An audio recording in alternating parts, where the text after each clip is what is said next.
వరకట్నం అడిగిన ఐఏఎస్. చాలా కష్టపడి ఐఏఎస్ చదివాడు, ఉద్యోగం సంపాదించాడు, అమ్మా నాన్నల కల నెరవేరింది అనుకున్నాడు. కానీ ఏ తల్లిదండ్రికైనా పిల్లలకు పెళ్లి చేయాలి అనే ఆశ ఉంటుంది కదా.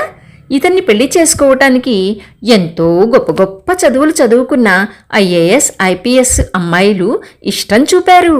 కానీ ఇతను వైద్యం చదివిన అమ్మాయే కావాలని పట్టుబట్టాడు. అలా కూడా వచ్చారు. కానీ ఇతను అడిగిన వరకట్నం వాళ్ళు ఇవ్వలేకపోయారు. ఒక్క అమ్మాయి మాత్రమే అన్నిటికీ ఒప్పుకొని పెళ్లి చేసుకుంది. ఇంతకు అమ్మో ఎంత అడిగాడో ఏంటో అనుకుంటే పొరపాటే. తాను పుట్టి పెరిగిన ఊరిలో ప్రజలకు తన భార్య వారంలో 2 రోజులు ఉచితంగా వైద్యం చేయాలి అని అడిగాడు. అతను అడిగిన వరకట్నం ఇదే. వరకట్నం కూడా ఇంత అందంగా ఆనందాన్ని ఇస్తుందా?